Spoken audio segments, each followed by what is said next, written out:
Okay, so it's just started. We're live. Professor Kaiser, how are you doing today? What's up? How are you feeling? Doing really well. How are you? I'm doing good. So can you tell everyone in the audience where you're live streaming from? I am live streaming today from San Antonio, Texas. And how's the weather down there? Because I'm in Boston and it's like unlivable. I'm sure it's warmer than Boston. Now, for us, it's kind of cold. We had a cold front that blew in yesterday. It's about Oh wow. 55 degrees outside right now.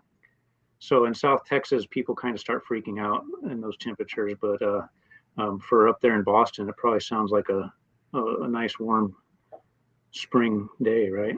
Absolutely. I mean, we got our first like snowfall like the other day. So everyone was out like there's like a huge pond in the Commons, which is like our version of Central Park.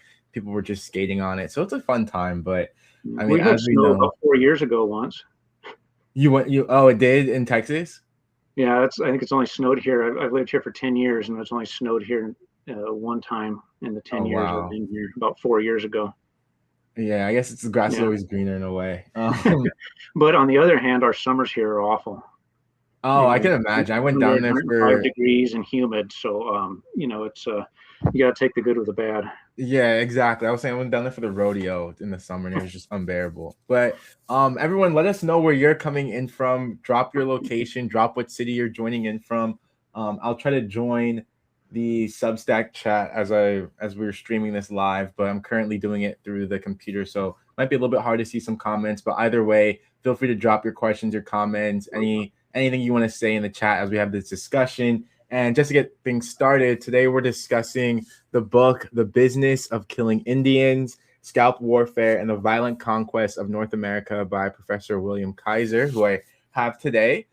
This is a book that explores a specific set of policies, I guess you might call them, around how oftentimes regular people, quote unquote, were deputized to carry out large term massacres and killings of Native Americans, people who were, of course, of European descent, but also in some cases, people who were Native themselves being weaponized against other Native peoples.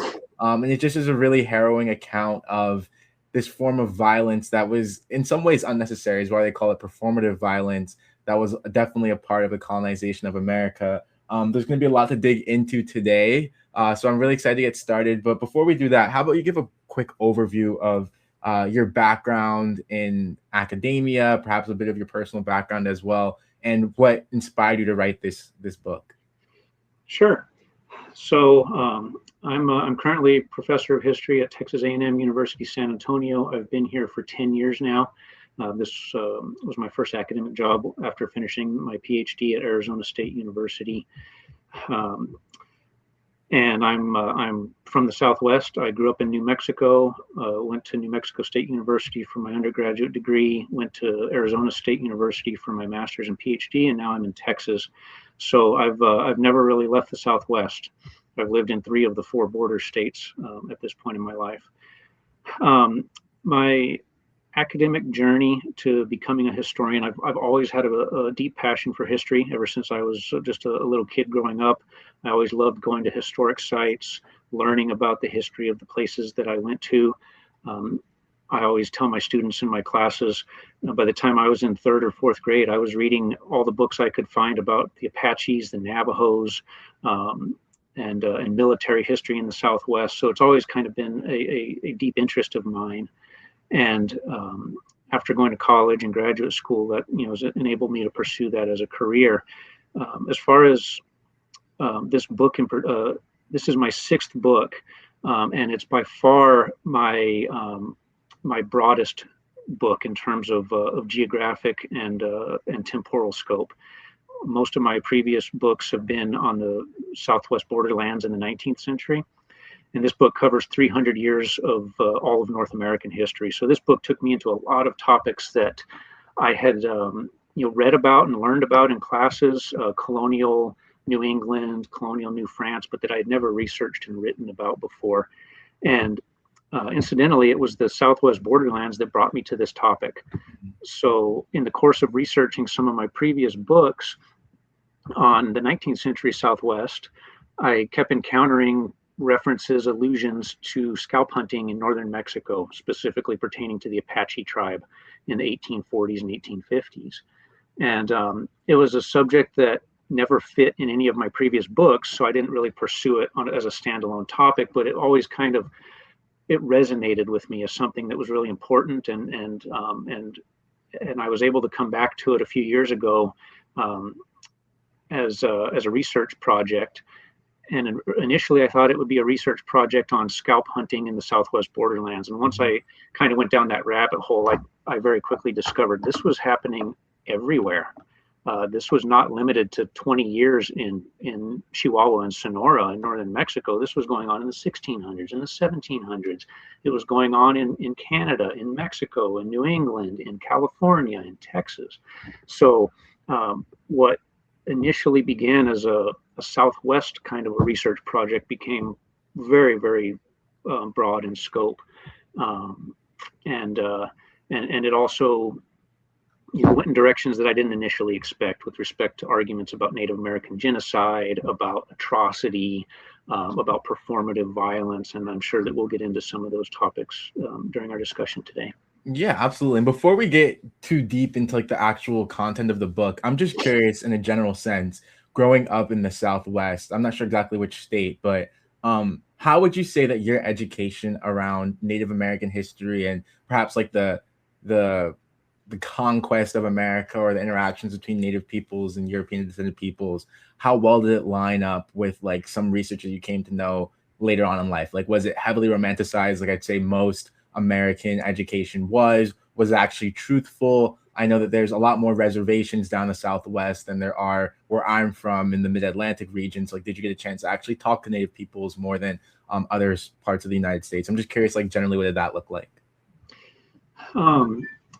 So I grew up in southern New Mexico in Las Cruces, which is about half an hour from El Paso, Texas, very close to the border. I would say that my K through 12 experience, taking social studies history classes, Native American history was only sort of tangentially discussed. It was never even in the textbooks, and this is common not just in in the Southwest, but a lot of your standard textbooks, they don't really get into a lot of depth and detail on Native American history, unfortunately. And when they do get in address those topics, it tends to be always the same. The Battle of Little Bighorn will be in every textbook, and it'll be taught, and there's always these sort of paradigmatic moments or events. And even the same thing is true with Native tribes. There's certain tribes that are, to the extent that American Indian history is taught, it's usually taught, it's the Sioux, it's the Apache, it's the Navajo, it's maybe the Iroquois, it's the Choctaw, and it's never, there's hundreds of federally recognized tribes and hundreds more that aren't. So I found that, that tends to be the case in a lot of sort of more generalized history classes. In college, I did take, as an undergraduate, a Native American history class that was a little more specific, but there again, it tended to revolve more around Southwestern Native American history. Really, it was in graduate school is where I really became exposed and had the opportunity to learn a lot more American Indian history, in particular at Arizona State University, where I did the master's and PhD. They have a very strong program there in Native American history at the graduate level, and my advisor is Professor Donald Fixico.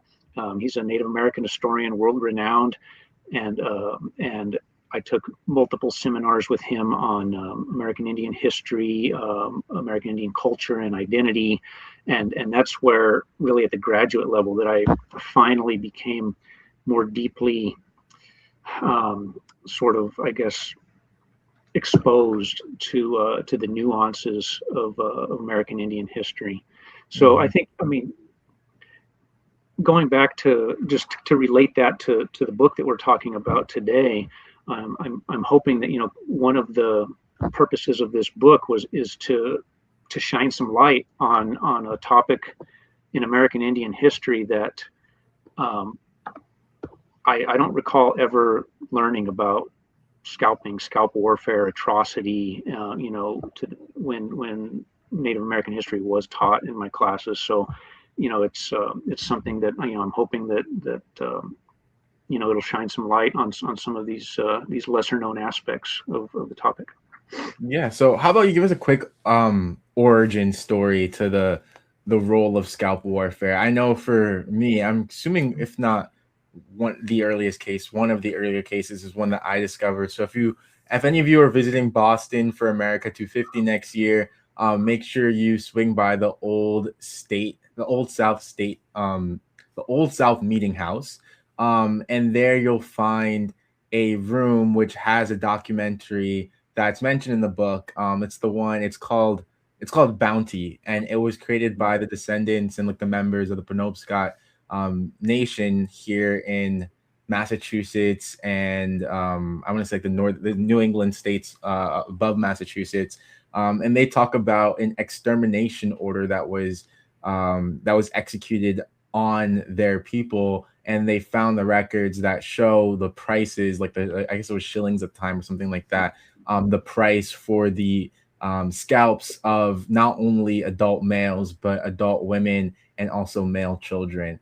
So if that's one of the earliest cases, if that's not, feel free to describe like the sort of the context in which scalp warfare begins, and at least the context of North America. So I'm glad you mentioned the Bounty Project. They produced a documentary film a couple of years ago. I actually allude to it briefly in the introduction to my book. Being in Boston, you are in one of the geographic epicenters of scalp warfare. And I'll kind of come back to that a little bit more. But as far as the origins of scalp hunting, scalp warfare, scalp bounties, the first documented bounty for Native American body parts that I've been able to find actually goes back to 1641, and that was in Dutch New Netherland in New York. And it was a bounty that the governor, Willem Kieft, implemented for not the scalps, but the full heads. And it's actually the only bounty I've ever found for the heads rather than the scalps, for the heads of Raritan Indians, who were considered the primary enemies of the Dutch settlers in New York at the time. And that was 1641. And that actually, the text and the language of the bounty, it intended to bring in the Dutch, some of their native allies, to actually act as the scalp hunters or the perpetrators. So even in the very first instance, a known instance of a bounty in North America, colonists were trying to take advantage of pre-existing tribal rivalries for their benefit, to try to incentivize their tribal allies to go out and hunt and kill and mutilate their traditional enemies, which was a common theme across scalp warfare for several centuries. But scalp bounties did not really become ubiquitous in colonial North America until the 1690s. So that was kind of an outlier in 1641. In the 1690s, in the framework of King William's War between the French and the British, scalp bounties became quite common. And from that point on, and this is what the Bounty Project really focuses on, is New England specifically, there were dozens of different scalp bounties. And these were actual laws. They were passed, in the same way that any kind of a law, attacks on goods, and this is one of the things I try to highlight in the book, is how scalp warfare, corporeal mutilation, killing was normalized. And the title of the book, The Business of Killing Indians. I mean, it was normalized as a business practice, and your everyday people would temporarily sit down, if it's a blacksmith, a carpenter, a store owner, and they would go out for a few weeks or a couple months, and they would hunt scalps as civilian, sort of paramilitaries. So in Boston in particular, as the capital of the Massachusetts Bay Colony, that's where these bounty laws or bounty acts were emanating from. So anytime that a paramilitary unit gathered and went out, and if they were to kill and take any scalps, they would have to take those scalps back to the capital at Boston to redeem them for the cash rewards. And the best known example of this occurring, and this is actually a fairly well known, this does appear in some textbooks, and this surprises a lot of people when we talk about scalp warfare, to learn that the single largest redemption of scalps in colonial New England was a 40-year-old woman, a Puritan woman named Hannah Dustin, who during a raid on her home in Haverhill, Massachusetts in 1697, she was taken captive by a small band of Abenaki Indians, her and a couple of others, including an infant child.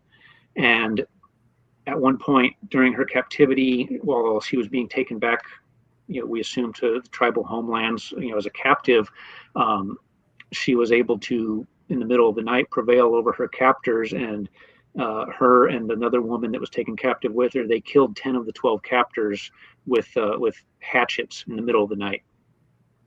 And what's really amazing about this incident is, you would think that a woman, she was a mother of 9 children, that a middle-aged Puritan woman, the mother of 9 children, having been taken captive and having just killed 10 people with handheld weapons, she's obviously going to be covered in blood. You can imagine the horrific scene.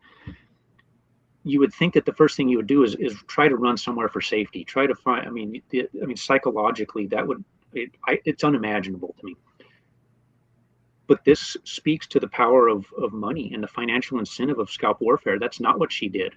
She took the time to cut the scalps off of all 10 people that she had killed, and then went back to Boston to redeem them for the cash rewards. And actually, her husband had to collect the reward because, as a Puritan woman, she couldn't collect the award.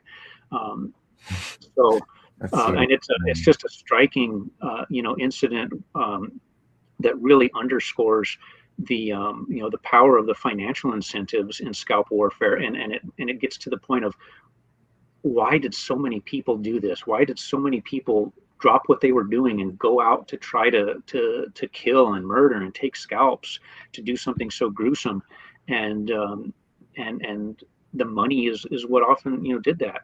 And the scalp acts in Massachusetts in particular kind of speak to this, because what you notice is in Massachusetts, most of the scalp acts targeted the Abenaki tribe. That was considered their primary enemy at the time, if you will.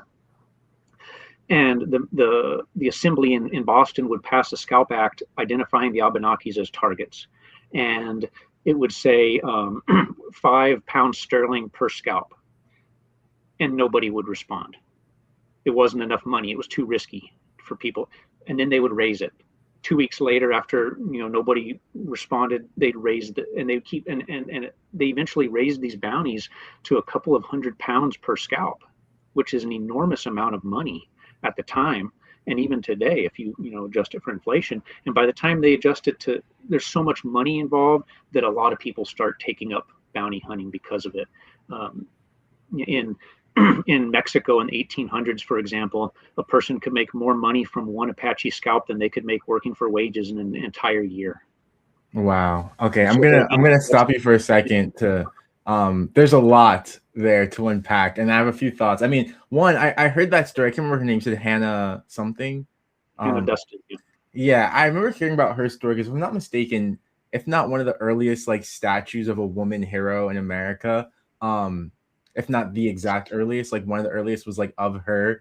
And I remember also hearing the story, and I can only imagine it's because, most of the instances in which scalps were redeemed for money, I'm sure, were just horrific circumstances that were unjustifiable in every way. But I know that her story is one where they can frame her a little bit more of a hero, because she was initially captured. She was a woman. She had children.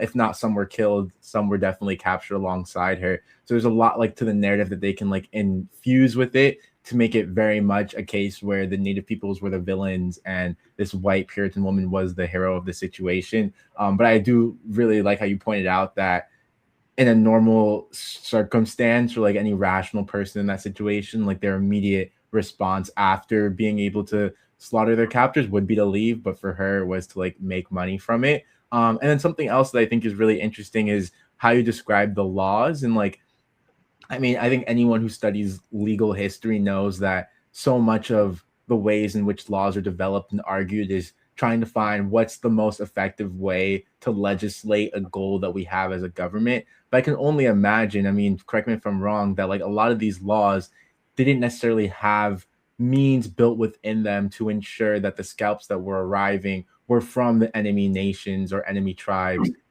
which adds to, I'm sure, a level of racialization that didn't always exist. Of course, like when native peoples first encountered Europeans, they weren't as unified under like a racial identity as you see native activists are today. So I'm curious to know, like, how did these laws result in a sort of racial warfare that just forewent any nuance of like, actually we're going to get this tribe, or actually these are the people that we're trying to kill, like instead a general policy of just Indian warfare and attacking native peoples. So very quickly, there have been 3 monuments to Hannah Duston that have been in the 1800s that were put up in New England, and they have been the object of controversy in recent years, as have many other monuments, memorials. But just to a couple of things about your question. With respect to the redemption of scalps and identifying the tribes, there oftentimes it was difficult, if not impossible, to identify the specific tribe to which a scalp belonged, even though the laws themselves named tribes. Mm-hmm. And when I teach this in my classes, I show my students copies of these colonial scalp acts. I mean, you can find them online in the archives. It's just like any other law. It's like a broadside, and it's printed out, and scalp acts were so common in colonial New England that they were cut and paste jobs. They were a colonial version of a cut and paste job. And when you look at these scalp acts, you can literally tell where the printer who was printing them, they had a template. And the template was identical, but they would just take out the name of the tribe and replace it with a different name whenever they wanted to. Or they would take out the name, the amount of money, and they would replace it with a different amount of money when they wanted to. And that was in slightly different font. So it's kind of weird to think about in our modern context of computers and cutting and pasting. And that's how ubiquitous these bounty laws were in colonial New England, that it's just a template. And it also speaks to sort of the racialization aspect of it and how colonists thought about this, that it was just so normalized everyday practice to have a template for hunting, killing, and mutilating people, and to just switch out the name whenever a new tribe became an enemy of your colony, for instance. And you're absolutely right with respect to the idea of pan-Indianism, the idea of a collective Native American identity that we think of today, that really originates in the 20th century. And it especially becomes prominent, for example, in the 1960s with the Red Power movement, with Native American activism. That doesn't really exist in the colonial period. That's a more modern construct that comes after the boarding school experience, assimilation, the reservation experience in the late 1800s and early 1900s. So the closest equivalent that you had to sort of pan-Indianism or a collective tribal identity in, say, the 16 or 1700s was some of these Indian confederacies, the Iroquois Confederacy, for instance, which was a collection of 5 and later 6 tribes. But there again, that's small when you take into account that there are hundreds of different tribal groups. And one of the things that I emphasize in my book with Scalp Warfare is it's important to distinguish between each tribal group, because they did not see themselves as the same. They didn't have a collective identity. They oftentimes were in conflict with one another. Their cultures were very different. They at different times allied with colonial groups or fought wars with colonial groups. Each tribe's experience with colonialism was different. Mm-hmm. In most cases, they had difficult, and demographically devastating experiences with colonialism, but each experience was different. And I stress that in the book because many tribes were never the targets of scalp warfare at all. They never experienced it in any way, shape, or form. And other tribes were devastated by it, in California, especially in the gold rush period. So when we think about modern racial constructs and identities that revolve around race and ethnicity and culture, it's important to consider kind of a splitting approach to that I talk about in the book when you go back into the colonial period and how each different tribal group interacted. It's basically, you can think about it in the context of tribal sovereignty and tribal nationhood, which is another kind of an important context in Native American history.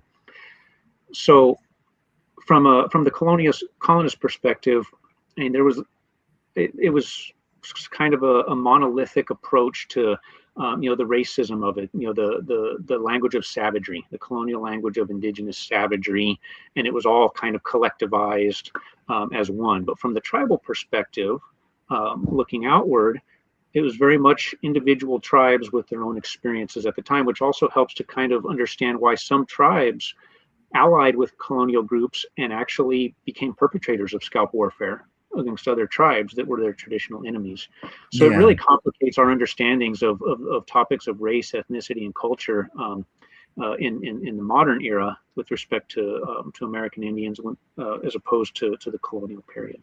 Yeah, if I may ask, because for example, the Declaration of Independence, they say one of the grievances is like the merciless Indian savage, which is a racialized identity. But as you mentioned, there was always, like, from hundreds, at least 100 years prior in the 1600s, this understanding that, like, at certain times, different tribes or nations are our target. So, like, they'll have Penobscot, they won't have, like, generally Indians. But, like, when it comes to, at least from your understanding, like the colonist perspective, what were these sorts of universal traits or universal things about native peoples that were like generally applied, or like feelings or attitudes that were generally applied? And then, like, when did nuance come into the situation to differentiate between tribal groups or tribal members? I would say that as a general rule, and this is true not just of English British colonists, it's also true of the French and the Spanish in the Southwest. There was a general view of Native Americans as savage and heathen, and oftentimes that was one way of characterizing that was in the context of religion. And religious conversion, spirituality. The Spanish in the Southwest, part of their colonization project aimed to convert Native Americans to Catholicism. If you look at the French, French Catholics attempted to do the same thing to a lesser extent in French Canada and Louisiana at some of their missions. Whereas the English British colonists tended to be much less concerned with religious conversion, and also tended to view many Native Americans as sort of irredeemable in that respect. But there was this very broad brush that's in terms of religion, whether it was Catholicism, whether it was Protestantism, Christianity writ large, and as a means of characterizing Native Americans as something savage, something subhuman in that respect. So that's one way that it kind of went broadly across the colonial landscape in that regard. Where nuance comes into it is when it's convenient for the colonial groups in the context of their warfare with other tribes and with each other. With scalp warfare in New England and the Atlantic colonies, it proliferated during times of warfare between the French and the British. So King William's War, Queen Anne's War, King George's War, the French and Indian War, the American Revolution, over and over again and those were global conflicts in many cases, where the British and French were at war with one another, not just in North America, but around the world. And in North America, as the British and French were at war with one another, they were trying to capitalize on the presence of powerful Indian confederacies in their midst, and they were allying. So, for instance, the British in New England, to varying degrees, allied with the Iroquois Confederacy against the French, and the French, to varying degrees, allied with the Abenaki tribes against the British. And that was a matter of convenience for the colonial groups, and it was a way in which they were able to fight one another. It was a way in which they were able to, I guess, with respect to scalp warfare, warfare is dangerous. There's a lot of risk involved in trying to locate and attack and kill Iroquois or Abenaki, or powerful indigenous groups. And it was a way of kind of putting some of that risk off on other Indian groups, to allow them to do the fighting, the more dangerous fighting. So even there, you see that kind of broad, perception of the savagery, the nuance tends to be a matter of convenience for the colonial groups in the context of their bigger contests for power and control over North America. Got it. So in which locations would you say are like the hotbeds throughout the centuries, let's say from 16 to the year 1900, are the hotbeds of scalp warfare? You mentioned already Boston and New England. You mentioned northern Mexico slash the Southwest, which I guess was all northern Mexico at one point. Where else, and like what sort of created a unique situation in each one?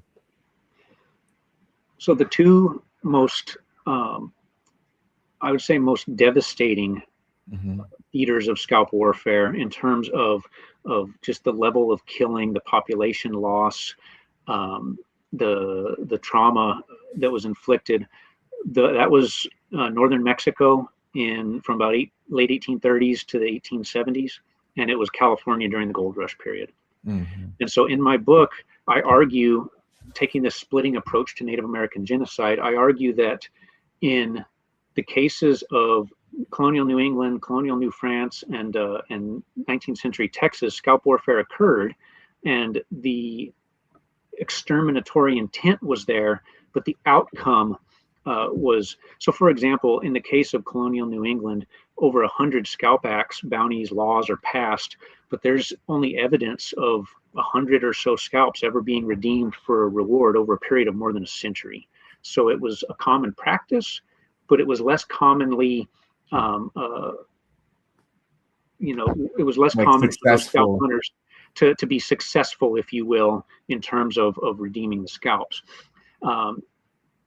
And I would just emphasize that scalp warfare is occurring alongside traditional warfare at the same time, right? So this is not, it's occurring at the same time that militias are operating and that regular armies are operating. So if you take it as a whole, it's a bigger impact, right? But if you look at northern Mexico in a 25 year period, by my estimates, close to 30% of the Chiricahua Apache tribe perished as a result of scalp warfare during that time.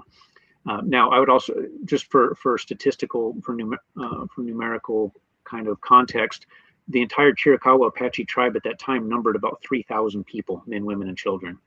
So we're talking about relatively small tribal units, but roughly a third of that tribal population was eliminated through scalp warfare.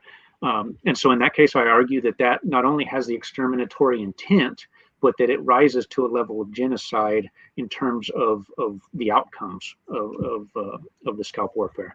And the other, I would say by far the most demographically devastating example is California in the 2 decades after gold was discovered there in late 1840s.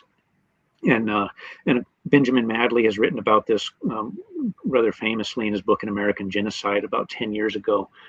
So in California, it was typically gold miners who, at the mining camps, who would just set aside their mining, for a brief period of time, and they would form what were called volunteer companies, and they would go out and they would find the first Indian group that they could find, and they would usually ambush, attack, kill, scalp. And there were tribes in California that suffered 90% or more population loss in a very short period of time as a result of scalp warfare. So another instance that I argue, and others before me have argued, rises to a level of genocide. So the two epicenters, if you will, of scalp warfare in terms of just the utter devastation and destruction and death is Mexico, mid-19th century, and California at the same time period. And you mentioned that even though there are some instances, let's say like in the more eastern parts of the United States, like east relative to California, parts of the United States, that even when there were times where scalp warfare wasn't as quote unquote successful in terms of like redeeming like body parts, that it still incentivized a lot of other modes of colonization that like made everything harder for Native people. So for example, that could have encouraged the migration of low-wage workers seeking money into a place, and even if they weren't redeeming scalps, they were still increasing their presence and still leading hunting groups out and so on and so forth. So can you talk about the ways in which scalp warfare devastated sort of native communities outside of like the specific instance of collecting a scalp? So in that respect, scalp warfare had a similar outcome to traditional warfare. And I mean, just for lack of a better term, traditional warfare, I'm categorizing militias and regular armies in kind of broadly. And the effect there was, even when scalps were not taken on a campaign, the mere presence of these types of paramilitary operatives, the mere knowledge among these native groups that these operatives, who killed indiscriminately, who acted with treachery, who flew white flags of truce, who false flags of truce, who used alcohol to incapacitate their victims ahead of time they did this with the Apaches very commonly, to make it easier to kill them. This oftentimes forced or induced certain tribes to geographically relocate to try to get away from it. In the same way that tribes might move or relocate to try to avoid army campaigns, whether it's the British Army or the U.S. Army on the 19th century frontier. So it has a broader impact of I guess, forced diaspora, if you will, with native groups, forcing them in order to try to avoid the violence in their midst, to try to relocate, to try to get away from it. When that happens, oftentimes when tribes do move or relocate, they come into conflict with other tribes that already live in those places, because there really are no empty spaces in North America for them to go to. So that has a corollary effect of causing conflict between tribes that didn't previously exist. You see in New England, for example, with the Abenaki groups relocating, moving further north up into Canada, into Nova Scotia, to try to avoid the scalp warfare that was being unleashed upon them by Massachusetts and New England, by those colonies. You see the same thing happening in Texas in the mid 1800s with the Comanches, Lapon Apaches, and others. So the effects are I guess multitudinous in that respect, and it kind of has this trickle down effect. It's not just the actual killing and corporeal mutilation of a successful, if you will, scalping campaign. It's also a lot of trickle down effects that of scalp warfare that are less obvious and definitely more difficult to document, but that were still there. And I would also add that there's with scalp warfare, there's a really important, and I try to highlight this throughout the book, there's a really important sort of a psychological and a spiritual dynamic to it, because each tribe that was targeted by scalp warfare had its own, and this goes back to the idea of tribal sovereignty and the individuality of each tribe. They had their own beliefs about the afterlife, and in various ways, the belief tended to be that the body entered the afterlife in the condition in which it left the earth. And if a person was mutilated, if the body was mutilated on earth when they died, they would spend an eternity in that mutilated condition in the afterlife. And that when their surviving kin met them someday in an afterlife, they would encounter them mutilated in that horrific condition. And so there's a trauma to this, even among survivors, that is really important to understand, because that trauma influences their resistance to scalp warfare. And that trauma also causes survivors to begin reciprocating in the same way. For example, in the Southwest, the Chiricahua Apaches did not have a tradition of scalping prior to Mexican scalp hunters doing this to them in the 1830s and 40s. And after that began happening, Apaches began reciprocating and doing and scalping their victims as well, as kind of an eye for an eye kind of an approach. So what the scalping did in that respect is it elevated the violence in an already violent conflict between Mexicans and Apaches. It took that violence to an even higher level as a result of indigenous worldviews, the indigenous ethos surrounding the mutilation of bodies in the afterlife.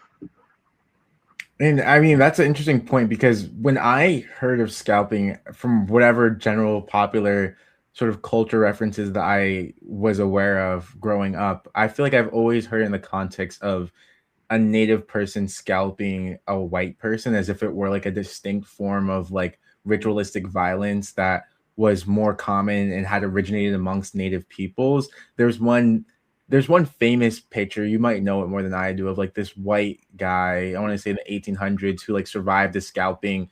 I don't think it was AI. I'm pretty sure it was real. No, it's real. It's been in textbooks for decades, long before AI ever existed. Okay, so yeah, so I'm sure you can tell that Yeah, story I more know better than exactly what I. you're talking about. Yep. But I always assumed that it was something that native peoples did to white people, not the other way around. Like, can you speak to that sort of misunderstanding? So um, there's multiple kind of dynamics to that point, and it's a really important one to understand. One of the most common questions that I get from audiences when I talk about this topic is, when did scalping start and who did it first? Mm, And the European colonists, when they arrived in North America, as far as other historians before me and anthropologists have been able to figure, they adopted the scalping technique from indigenous groups. mm, Scalping among indigenous groups goes back long before European arrival, but it never involved financial incentives. It didn't. It was typically an expression of martial masculinity in warfare, and it also involved spiritual and ceremonial purposes. So I don't get into that in the book because it's very different than the colonial dynamic, where it mm-hmm, was a tool of a financially incentivized tool of conquest. But the act of taking the scalp, that was something that existed, among many different tribes long before Europeans arrived, and it seems to have just become a convenient way for Europeans to document and compensate kills. mm-hmm. And I mentioned earlier that the first bounty that I've ever been able to find evidence of involved the Raritan tribe, and it was for their heads and not their scalps in 1641. And there's and as gruesome as this is, there's a very simple explanation for why this evolved into scalping rather than beheading. And that's the fact that these scalping campaigns, these people are out, for weeks, months at a time. And if they take scalps, scalps are very small and easy to carry. Heads are not. So it was simply a matter of convenience that they collected the scalps. There were some scalp massacres where they took 150 or more scalps at one time. So the carrying the scalps was simply easier. And again, and I say that I don't intend to minimize, the brutality of it, but that's from the colonial perspective. It was simply easier than taking the full heads. Um, Now, there the scalping aspect, and your reference would involve the Comanche. It was a white man who'd been scalped by Comanches, I believe, in Texas on the South Mm-hmm. Plains. And there's the picture of him, with his years later. He's much older, and his head is, disfigured from he survived the scalping. Um, Oftentimes, when we read about those types of instances of Native peoples scalping colonists, a lot of times that was done in retaliation for previous acts of scalping that were perpetrated upon those groups. Many of those tribes did not have pre-existing traditions of scalping. The Apaches, as I mentioned earlier, there are a lot of oral histories and oral traditions from the Apache descendants who all say that we have no history of scalping until they did it to us first. Um, so again, there are tribes that had a tradition of scalping as a form of martial masculinity and ceremony for centuries. And there are other tribes that don't have that tradition, but that adopted it after it was imposed upon them by colonial groups. And it also kind of um, it complicates the whole dynamic when the same Comanches who sometimes scalped white settlers, colonists, um, were also involved in scalping other indigenous groups as well. So there wasn't, from an indigenous perspective, there wasn't a racial prerogative to scalping. It was done for purposes that didn't really involve race. It involved traditions of warfare, of masculinity, cultural traditions, and not so much race. Got it. So can we talk? I guess we're gonna start wrapping things up. How did scalp warfare end, and like why is it no longer? I mean, there's obviously many human rights advances in the countries, 3 countries that make up the majority of North America, but like specifically for scalp warfare, like when does it start coming to a close? So when we think about all the atrocities we've talked about today, I mean, many of our listeners are probably thinking, well, aren't these war crimes? What about humanitarian law? And today, of course, they would be, but the ideas of war crimes and humanitarian law, the United Nations, et cetera, none of that existed, when during the 3 centuries when this was occurring. And not only were these not war crimes or identified as war crimes at the time, but these were actually, it was encouraged. I mean, it was literally codified and sponsored by the local governments that were promoting this. So, we can project our modern ideas back to interpret it. Those ideas didn't exist at the time. Scalp warfare ends in each theater of violence. It essentially ends when Native American resistance ends. So if you look at the Southwest, for example, the last documented instance of an Apache scalp being taken was in 1886. It was within a few weeks of Geronimo surrendering to the U.S. Army in September of 1886, and that was the end of the Apache Wars. After that, the Apaches, many of them were removed to Florida and then Alabama and then back to Indian Territory in Oklahoma. So, I mean, the dates correlate exactly. I mean, the scalp warfare, the scalp hunting, it ended when the warfare with that particular tribe ended. If you look at California, the last documented examples of scalp warfare are around 1870, and that's around the time. By that time, the indigenous population in California had been reduced so much that there was no longer any resistance to settlement in California. There were only about 30,000 native peoples left in the whole state of California by 1870. The number had gone down from 150,000 to 30,000 in less than 20 years. So, and those 30,000, they were mostly living on reservations by that time, and so they had been, conquered, if you will.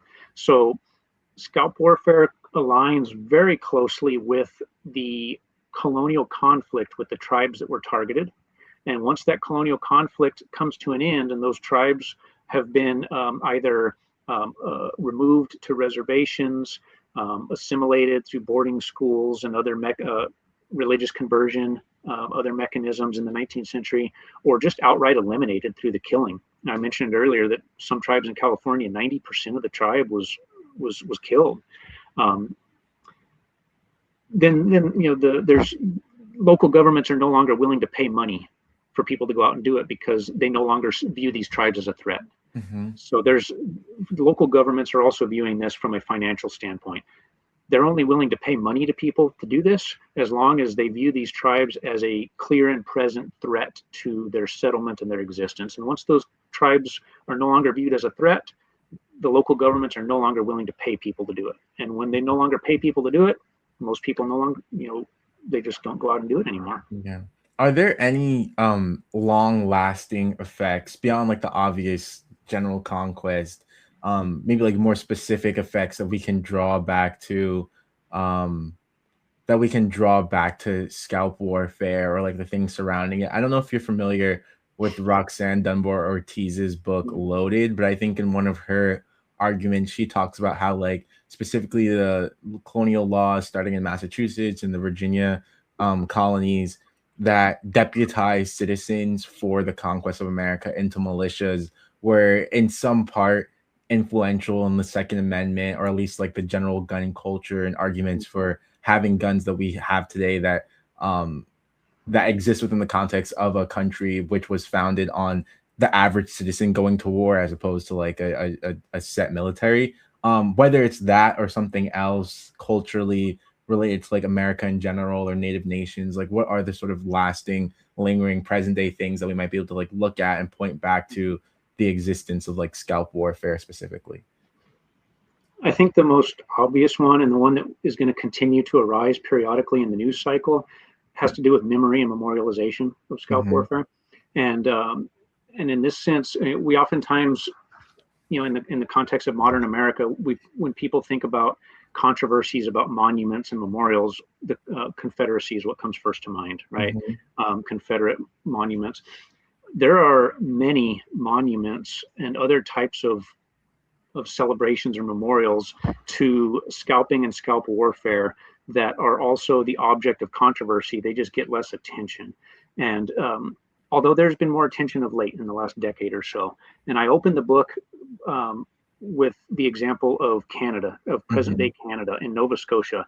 There is a Scalp Act from 1756 that is still legally on the books in Nova Scotia, Canada today.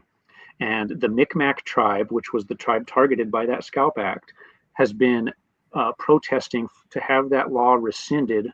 Now, obviously, the law isn't, nobody's enforcing it, right? Nobody is paying people today in 2025 to go out and kill and scalp members of the Micmac tribe in Nova Scotia. But the law is still there and it's never been rescinded. So, symbolically, from the Micmac tribe's perspective, that's insulting. It's problematic, and Mm-hmm. that's been an object of Indian activism in this case First Nations with respect to Canada activism, and there are monuments. So there was a monument. The governor of Nova Scotia, who the British governor who passed it was Edward Cornwallis. There was a monument to him in one of the town squares there, and so there was a controversy, and the monument was eventually taken down Mm. because Cornwallis was the governor who had implemented the Scalp Act that's still on the books. There have been other forms of protest in around that specific example. There have been examples here in the United States. I mentioned Hannah Duston earlier. There's one of her statues that was put up in the 1800s. There's a photo of one protest where it was covered in red paint. So it was sort of disfigured. I imagine the red paint would be symbolic for blood, etc. There was a case just a couple years ago where an auction house in Maine uh, tried to auction off the scalp of a Mescalero Apache person. It was from the 19th century, and I guess the scalp had come from whether it was a collection, a museum, deaccessioned. I don't really know, and it was reported the FBI raided the auction house. This is in the news.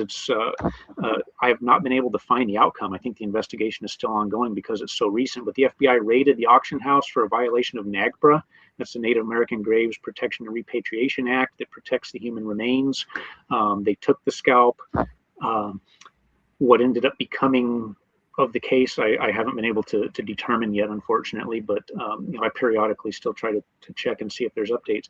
So in New Mexico, where I grew up, there are controversies over Spanish colonization. Don Juan de Oñate, statues of Oñate, the colonizer of New Mexico, have been taken down.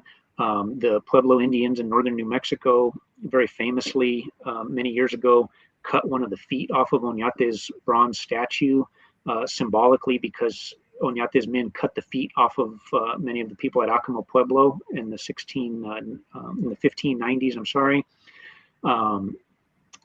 There's in the town where I grew up in Las Cruces, New Mexico, they changed the name of one of the high schools just a few years ago. It used to be called Oñate High School. They changed the name. So the whole renaming that we often associate with Confederate officers and others is also applied.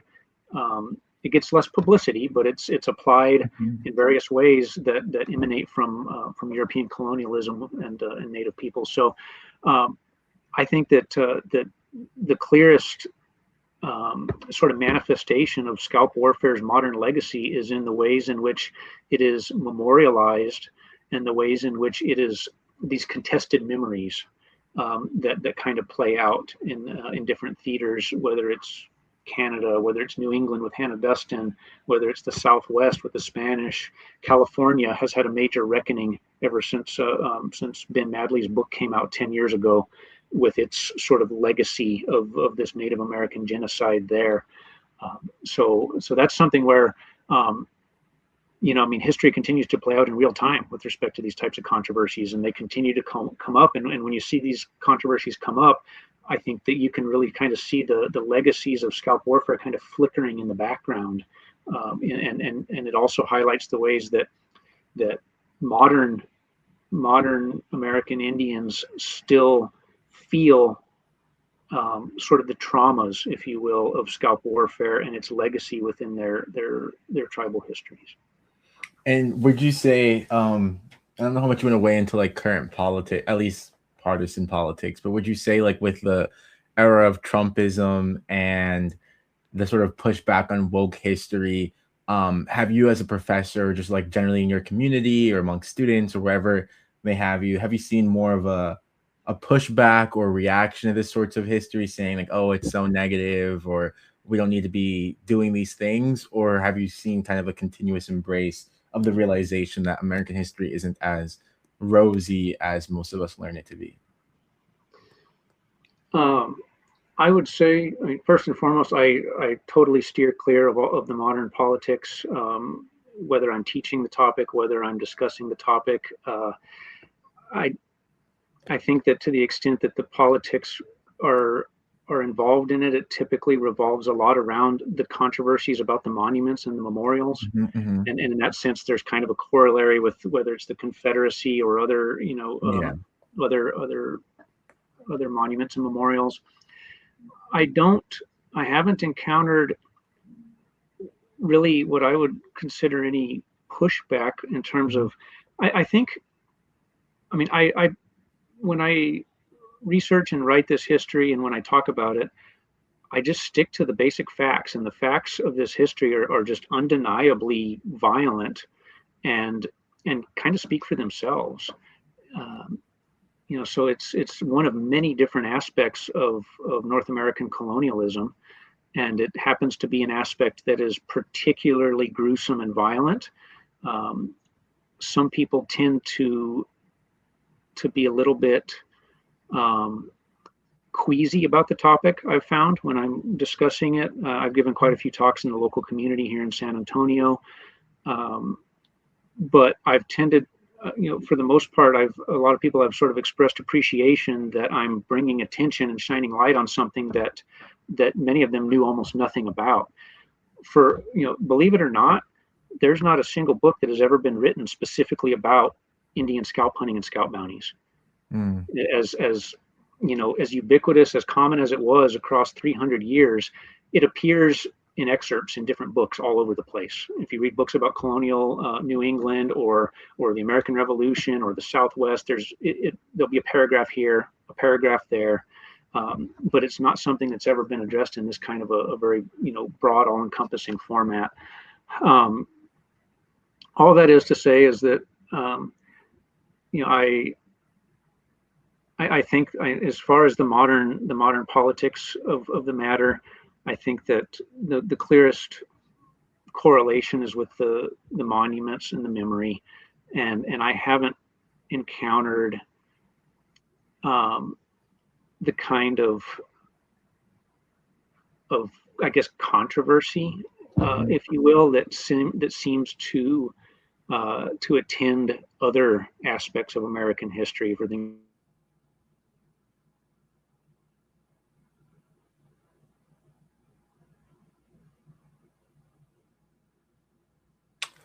Looks like I lost you. Well, we were wrapping up. I just want to make sure I get.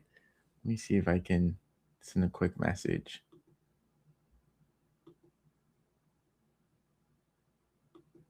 Maybe me.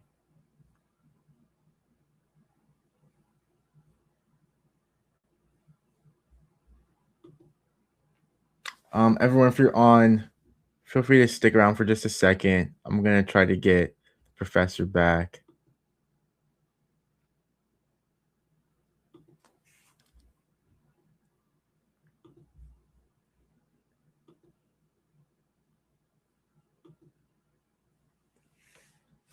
We're gonna try to get him back. Thank you guys for sticking on for almost an hour. We're gonna try to get this back on, and then if we can do that.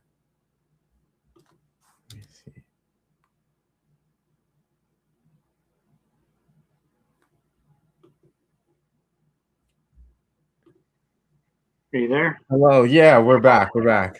Okay. I'm not sure what happened. Something cut off there. Okay. Yeah. You I, just I wrapped. think I mean, I had we're just wrapped up that answer when it cut off, so I think we were good. Other than the yeah. It was the best timing blackout. for something like that to happen. So no worries. I think we're gonna wrap up either way. We're exactly at the hour mark. I just want to thank you so much. I feel like I learned like a ton, 300 years of history, if not more, because of what we went into towards the end. And if you're still there, it looks like you might have frozen again. Okay, I see you I'm now. here. Yeah.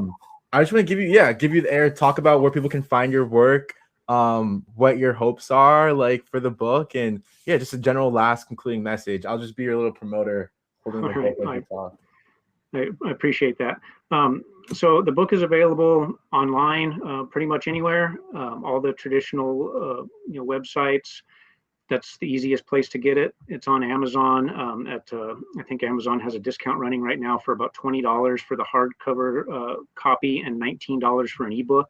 So it's a pretty good discounted price that's available right now. Um, and I really appreciate your interest in the book and taking the time to talk to me today. I hope that my hope for the book and is as I've said, it's a topic that really has not gotten the attention it deserves. Mhm. It's a difficult topic, and it's in some, but I think that sometimes the difficult topics are the most important topics for us to really learn about and to acknowledge and to grapple with. And that's really what my hope is for the book, is that it will, bring awareness to an unfortunate chapter in North American history, but a very important chapter in North American history. And I just really appreciate the opportunity, you sharing your platform today for me to share my work and to talk about it. Of course. Well, thank you so much again. Thank you guys for all joining, and we'll have the live set up and emailed out to all of you guys within the next few hours. And then ideally, I'll be able to short form some of the clips of you talking to then share on social media. But yeah, appreciate this so much. I'll see you later. Thanks so much.